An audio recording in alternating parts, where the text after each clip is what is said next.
Ang huling paghaharap sa pagitan ng ipinatapong si Haring Charles ang ikalawa at ni General Oliver Cromwell ay hindi tinatakan ng bakal, kundi ng estratehiya. Gagamitin sana ni Cromwell ang kambal na ilog ng Worcester, ang Severn at ang Teme, upang hatiin ang kanyang hukbo at durugin ang hari sa isang heograpikal na bitag. Ang taon ay 1651 at ang mga digmaang sibil ng Inglaterra ay, sa madaling salita, tapos na. Si Haring Charles ang una ay nilitis, binitay at ipinasa na sa kasaysayan. Ang parlamento ng Inglaterra, sa ilalim ng mahigpit na kamay ni Oliver Cromwell, ay binuwag ang monarkiya at nagdeklara ng isang Commonwealth. Ito ay isang bagong mundo na binuo sa mga mithiin ng republikanismo at pananampalatayang puritan. Si Charles ang ikalawa, ang batang anak ng namatay na hari, ay desperadong bawiin ang kanyang karapatan sa trono. Naghintay siya ng may pagkainip sa kabilang panig ng hangganan sa Scotland, kaalyado ang mga Covenanter na ang katapatan ay may mga kondisyon. Ang di madaling alyansang ito ay pinalakas ng kapwa kawalan ng tiwala, ngunit pinag-isa ng isang desperadong layunin: ang itumba ang Commonwealth. Matapos durugin ni Cromwell ang hukbong Scottish sa labanan sa Dunbar, nakita ni Charles ang ikalawa ang kanyang pagkakataon. Nagpasya siyang salakayin ang Inglaterra kasama ang natitirang 13,000 sundalong Scots na itinataya ang lahat sa paniniwalang ang mga royalista sa Inglaterra ay mag-aaklas at dadagsa sa kanyang bandila. Nagsimula ang pagsalakay sa pamamagitan ng isang mabilis na pagmartsa noong Agosto. Ang hukbong royalista ay bumuhos patungong timog mula sa Scotland, isang alon ng pag-asa at takot na gumugulong patungo sa puso ng Commonwealth. Nilampasan nila ang mga lungsod na may kuta at dumiretso sa London. Sinusubukang sindihan ang isang rebelyon bago pa makagawa ng hakbang si Cromwell. Ngunit ang inaasahang pag-aaklas ay hindi dumating. Ang Inglaterra, na bugbog sa halos isang dekada ng digmaang sibil, ay pagod na. Ang takot sa isa pang mahabang tunggalian ay nagpanatili sa mga karaniwang tao sa loob ng kanilang mga tahanan. At ang pagsalakay ay naantala bago pa man ito umabot sa isang labanan. Ngunit ang hari ay nagmamartsa patungo sa isang komandante na kinalkula na ang bawat isa sa kanyang mga nabigong hakbang. Samantala, nakarating ang balita kay Oliver Cromwell, ang Lord General, isang taong tumitingin sa digmaan hindi bilang isang politikal na away, kundi bilang isang matuwid na krusada. Itinuring niya si Charles ang ikalawa hindi bilang isang lehitimong hari, kundi bilang isang masamang mapagpanggap na nanggugulo sa gawain ng Diyos sa mundo. Ang reaksyon ni Cromwell ay agaran at nakatatakot na mapagpasya. Hindi niya haharapin ang mga royalista ng harapan. Hihigitan niya sila sa bilis ng martsa at pagmamaniobra. Pinuputol ang kanilang landas patungong London at kinukulong sila sa kanluran. Ang New Model Army ni Cromwell ang pinakamalakas na puwersang pandigma sa Europa. Ito ay isang propesyonal na hukbo na hinubog sa apoy ng disiplina at relihiyosong sigasig. Ang mga lalaking ito ay mga veterano na pinatigas ng mga labanan sa Marston Moor at Naseby. Nagsimula sila ng isang walang humpay na pagtugis, nagmamartsa patimog sa bilis na ikinamangha ng kanilang mga kalaban. Araw-araw, pinaliit ng mga puwersa ni Cromwell ang distansya na ginagawang isang desperado at nagmamadaling pag-atras ang pagsalakay ng mga royalista. Ang pagpili kung saan maninindigan ay napunta sa mga royalista. Dahil hindi na maabot ang London at papalapit na ang hukbo ni Cromwell, kailangan ni Charles ang ikalawa ng isang ligtas na base. Natagpuan niya ito sa lungsod ng Worcester. Ito ay isang lungsod na may malakas na pakikiramay sa mga royalista, pinatibay ng mga sinaunang pader na bato, at higit sa lahat malayo sa kanluran ng agad na pagsulong ni Cromwell. Si Charles ang ikalawa at ang kanyang hukbo ay nagmartsa papasok sa Worcester na wari ay nakahanap ng kanlungan, ngunit sa katotohanan, direkta silang naglakad sa isang bottleneck. Agad na natanto ni Cromwell na ang heograpiya ng lungsod ay ginawa itong isang perpektong hawla. Nagpakilos siya ng isang malaking puwersa ng milisya na nagpataas sa kanyang bilang sa humigit kumulang 30,000 kalalakihan. Nakahanda na ang bitag. Ang bakal na singsing ni Cromwell ay humigpit sa paligid ng Worcester. Itinutulak ang mga puwersang royalista sa mga pader ng lungsod. Ito ang sandali ng katotohanan para sa ipinatapong hari.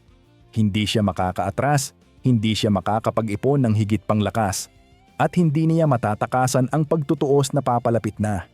Ang kapalaran ng kapuluang British ay nakasiksik na ngayon sa isang solong lungsod na may pader sa kanayunan ng Inglaterra.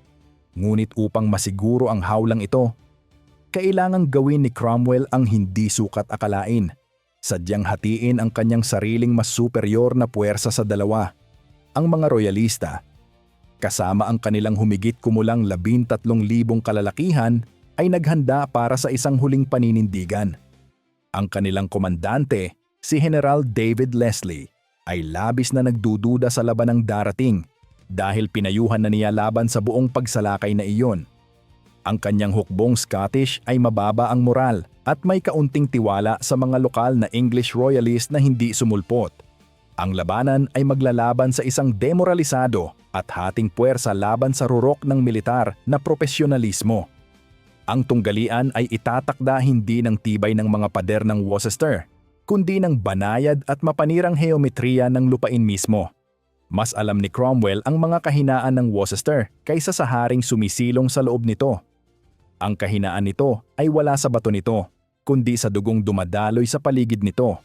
Dito, sa puso ng kaharian, isasagawa ni Oliver Cromwell ang kanyang huling, malupit na obra maestra ng pagiging general. Gagawin niyang mga sandata ang mga ilog na nagpoprotekta sa lungsod upang sirain ang layunin ng hari. Ang batang hari ay naghanap ng kanlungan sa likod ng bato. Ngunit nabigo siyang isaalang-alang ang tubig, ang huling tagahatol sa kapalaran ng Worcester. Ang lungsod ay isang bilangguan at gagamitin na ni Cromwell ang mismong heograpiya nito upang buksan ang kandado. Ang Worcester, noong 1651, ay isang lungsod na tinukoy ng tubig. Matatagpuan ito ng direkta sa silangang pampang ng malawak na ilog Severn, isang malaking ugat na dumadaloy patimog sa gitnang bahagi ng Inglaterra. Higit sa lahat, sa timog-kanluran lamang ng mga pader ng lungsod. Ang mas maliit at mas mabilis na ilog Teme ay dumadaloy pa silangan upang sumama sa Severn. Ang pagsasalamuhang ito ay nangangahulugan na ang lungsod ay napapalibutan ng tubig sa kanluran at timog-kanlurang panig nito, na lumilikha ng isang natural at tila matibay na depensa. Ngunit para kay Oliver Cromwell, ang heograpiyang ito ay hindi depensa para sa mga royalista. Ito ay isang mapanirang kapintasan sa kanilang disenyo. Ang mga ilog ay nagsilbing parang isang nakamamatay na sipit at inilagay ni Charles ang ikalawa ang kanyang buong hukbo sa pagitan ng mga talim nito. Ang orihinal na hukbo ni Cromwell, kasama ang mga puwersa ng milisya na kanyang tinipon sa martsa, ay umaabot na ngayon sa malapit sa 30,000 kalalakihan. Ang puwersang royalista sa loob ng Worcester ay nasa 13,000 lamang. Mayroong halos 3 sa isang kalamangan si Cromwell, ngunit wala siyang intensyong mag-aksaya ng buhay sa isang magastos at tradisyonal na pagkubkob laban sa mga pader ng lungsod.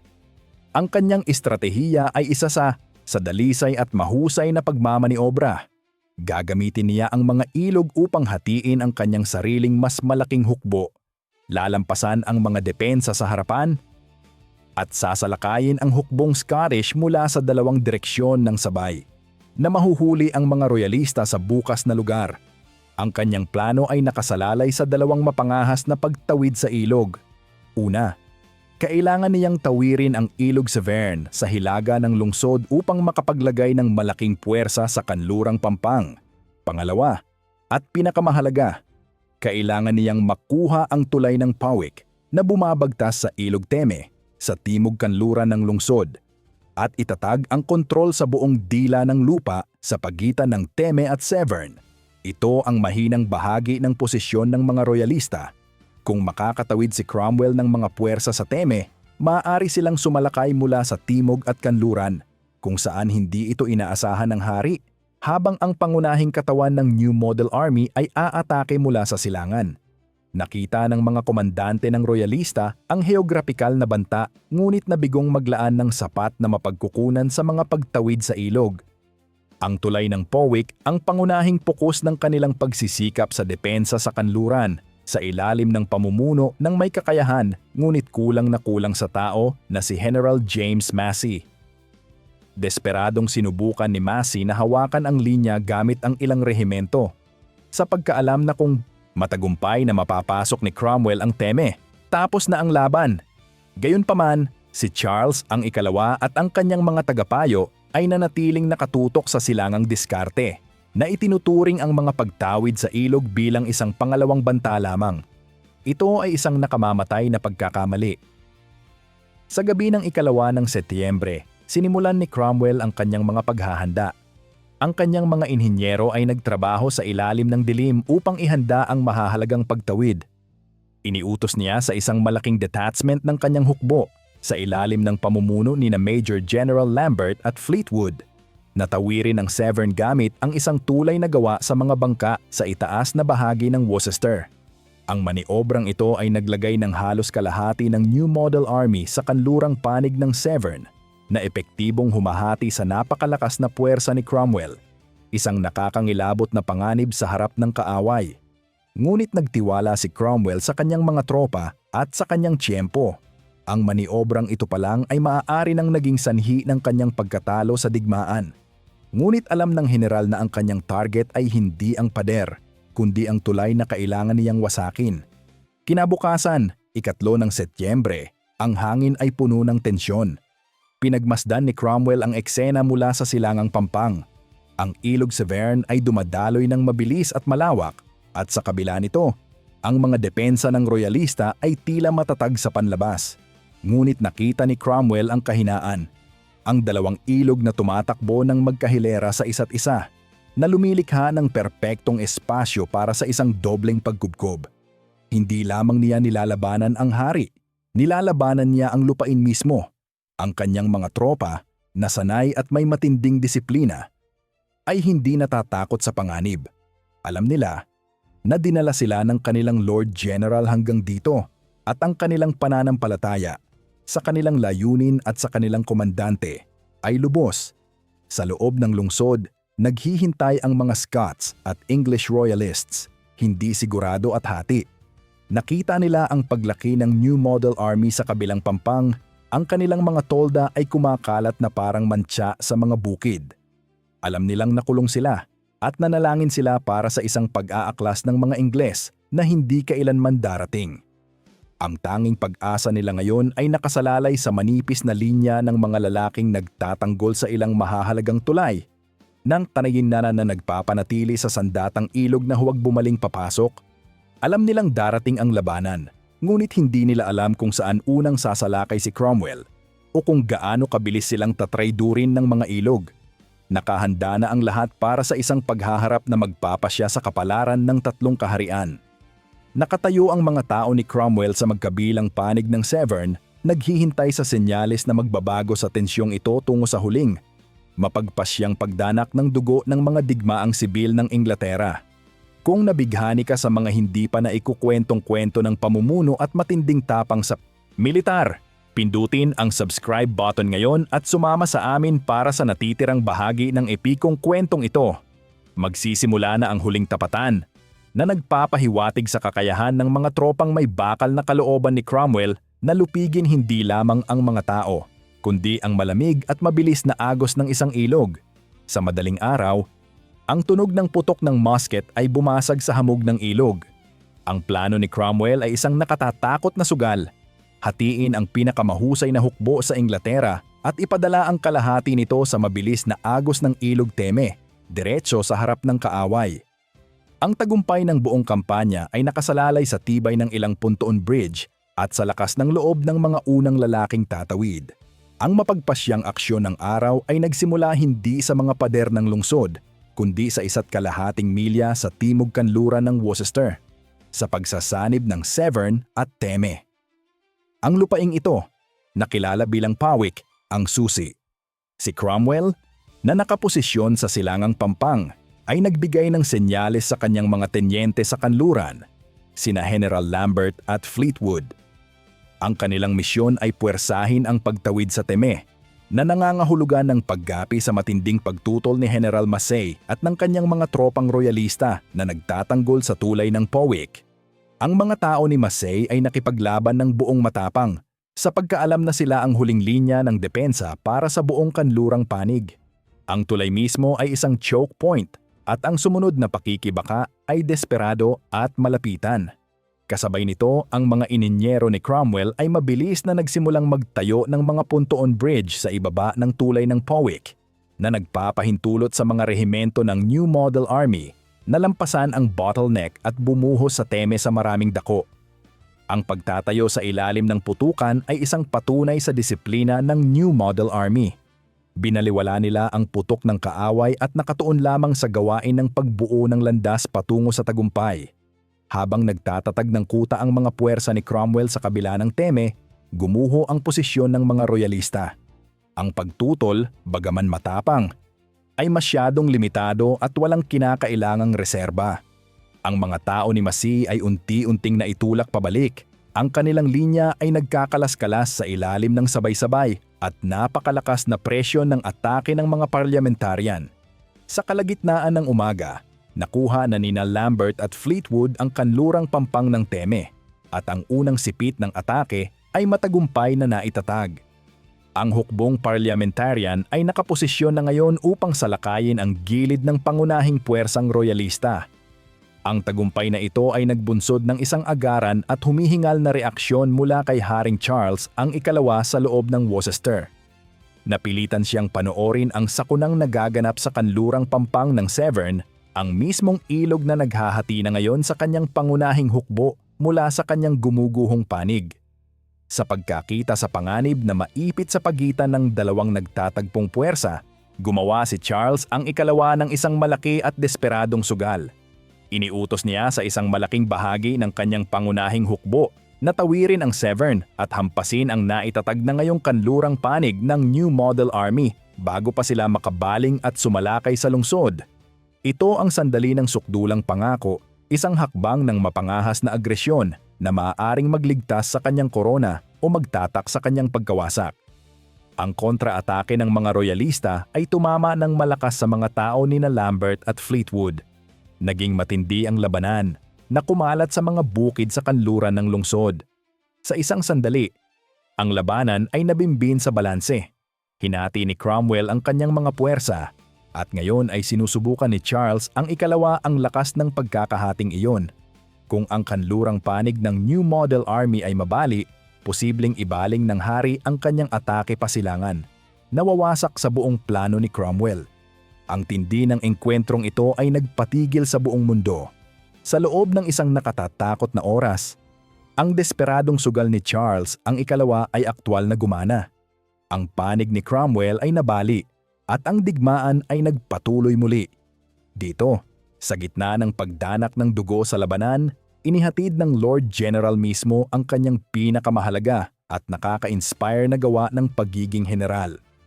Ang sugal ng hari ay pansamantalang gumana na binaligtad ang sitwasyon sa loob ng isang nakatatakot na oras.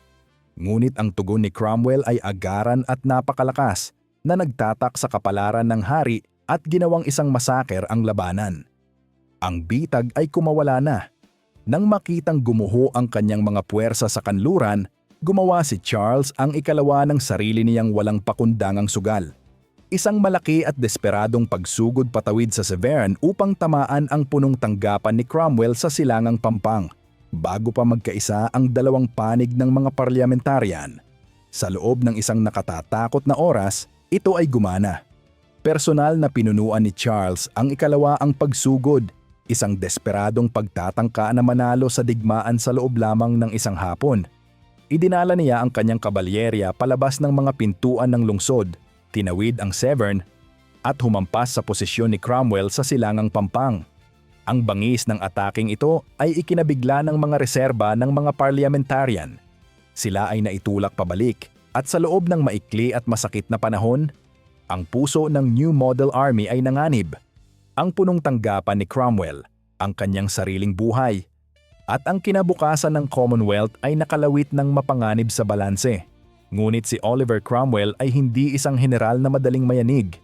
Nang makitang bumabaluktot ang kanyang linya sa ilalim ng bigat ng pagsalakay ng royalista, kumilos siya ng kasing bilis ng kidlat.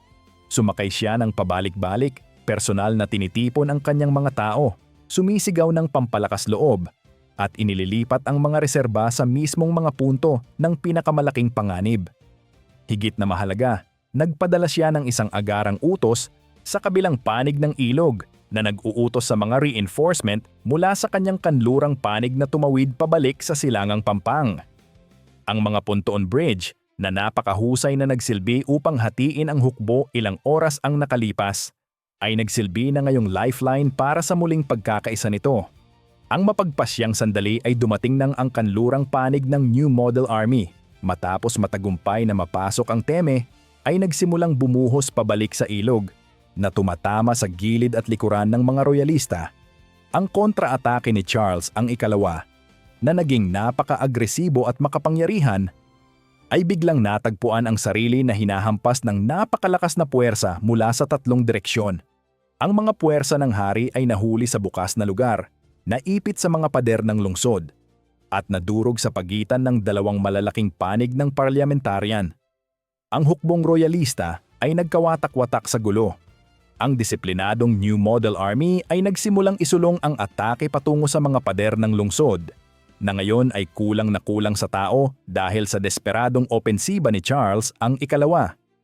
Itinulak ng mga parliamentarian ang kanilang mga kaaway pabalik, nilusob ang mga pintuan ng lungsod at bumuhos sa mga kalye ng Worcester. Ang labanan ay mabilis na naging isang pagtakas, kung saan ang mga sundalong royalista ay nagtapon ng kanilang mga armas at sinubukang tumakas. Si Cromwell, na nakasakay sa kabayo at dumadaan sa usok at bangkay, ay pinanood ang mga huling sandali ng tunggalian. Nakita niya ang kumpleto at kabuuang pagkawasak ng layunin ng mga royalista. Kalaunan, sa kanyang ulat sa parlamento, tanyag niyang ilalarawan ang tagumpay bilang isang koronasyong awa, crowning mercy. Isang sandali kung saan ang Diyos mismo ay nakialam upang iligtas ang Commonwealth mula sa mga kaaway nito. Ito ay higit pa sa isang labanang napanalunan. Ito ay ang banal na katwiran para sa buong revolusyon. Ang tagumpay ay ganap, mapagpasya at madugo. Libu-libong sundalong royalista ang napatay sa labanan o nadakip sa sumunod na pagtakas. Ang labanan sa Worcester ay tapos na at ang mga digmaang sibil ng Inglaterra, ang mahaba at masakit na kwento ng pagdanak ng dugo na kumapit sa mga bansa sa loob ng halos isang dekada, ay sa wakas at tiyak na natapos na. Gayunpaman, habang lumulubog ang araw sa lugar ng labanan, ang pinakamalaking premyo sa lahat ay wala sa larangan. Ang labanan ay tapos na. Ang mga kalye ng Worcester ay barado ng mga wasak na rehimento at mga itinapong bandila. Ngunit isang premyo ang nawawala. Habang ang hukbong Scottish ay nagkakalas-kalas sa isang magulong pagtakas, si Charles ang ikalawa, na hinubara ng kanyang korona at ng kanyang hukbo, ay nagsimula ng isang 40 araw na paglalakbay sa buong Inglaterra, isang multo na tumatakas mula sa pinakamalaking pagtugis sa kasaysayan ng bansa. Ang umaga matapos ang labanan sa Worcester ay nagbunyag ng buong lawak ng sakuna para sa layuning royalista. 10,000 lalaki ang binihag. Marami sa kanila ay mga sundalong Scottish na kalaunan ay ipinagbili sa pagkaalipin sa mga kolonya ng Caribbean. Ang hukbong royalista ay nalipol. Ang mga bandila nito ay nakuha. Ang mga komandante nito ay nabilanggo. Ang Commonwealth, na ngayon ay ganap ng ligtas, ay napatunayan ang pagiging superior nito sa militar at espiritual. Ang huling banta sa Republika ng Inglaterra ay naalis na. Ngunit si Charles ang ikalawa, ang batang hari na nanguna sa pagsugod, ay naglaho sa kaguluhan. Kasama ang ilang tapat na kasama, tumakas siya mula sa Worcester sa sandaling natanto niyang ang labanan ay wala ng pag-asang manalo.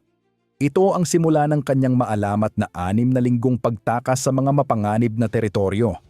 Hinubara ng kanyang maharlikang pagkakakilanlan, napilitang gupitin ang kanyang mahabang buhok at isuot ang magaspang at madilim na damit ng isang magbubukid. Si Charles ang ikalawa ay naging isang pugante. Walang humpay siyang hinabol ng mga tropa ni Cromwell, na nauunawaan na hanggat malaya ang hari, ang monarkiya ay nananatiling banta. Ang pagtakas mismo ay naging bahagi na ng mga alamat. Ang pinakatanyag na insidente ay nangyari ilang sandali matapos ang labanan, nang si Charles ang ikalawa ay gumugol ng isang nakatatakot na araw. na nakatago sa makapal na mga sanga ng isang punong oak sa Boscobel, habang ang mga sundalo ng New Model Army ay naghahanap sa lupang nasa ibaba. Nabuhay siya sa kabaitan ng mga tapat na tagasunod, umiiwas sa mga patrol at umaasa sa swerte, katapatan, at matinding lakas ng loob. Ang kanyang paglalakbay ay isang malalim at mapagpakumbabang kaibahan sa kanyang mga dakilang ambisyon na nagpabago sa isang layaw na hari tungo sa isang survivor. Ang politikal na epekto ay agaran. Sa pagkawasak ng hukbong royalista sa Worcester, si Oliver Cromwell ay naging hindi mapag-aalinlangan ng pinuno ng militar at politika sa Britanya. Ang labanan ang huling, tiyak na pahayag sa hinaharap ng monarkiya ng Inglaterra. Ang pananaw ni Cromwell sa isang protestanteng republika, isang commonwealth, ay natupad, na pinatibay ng tinatawag niyang koronasyong awa na iyon. Ang labanan sa Worcester ay hindi lamang isang tagumpay. Ito ay isang gawa ng politikal na pagtatapos. Ito ay isang obra maestra ng pagmamaniobra, kung saan binago ni Cromwell ang mga ilog upang maging sukdulang sandata ng digmaan. Pinilit ang dalawang desperadong pagtawid upang matiyak ang isang tagumpay na napakaganap, kaya ipinatapon nito ang isang hari sa pagtatago sa loob ng 10 mahabang taon. Huwag hayaang ang mga pinakamahalagang pagbabago sa kasaysayan ay maglaho sa nakaraan. Mag-subscribe na sa aming channel upang matiyak na mapapanood mo ang lahat ng detalyado at sinematikong kasaysayan na binibigyan naming buhay. Ano ang pinakamapagpasyang labanan sa kasaysayan? Sabihin sa amin sa mga komento sa ibaba at ipaalam sa amin kung anong kwento ang gusto mong makita susunod. At kung sa tingin mo ay magugustuhan ng isang kaibigan na matutunan kung paano gumamit ang isang general ng kambal na pagtawid sa ilog upang durugin ang mga pangarap ng isang hari, pakibahagi ang video na ito sa kanila.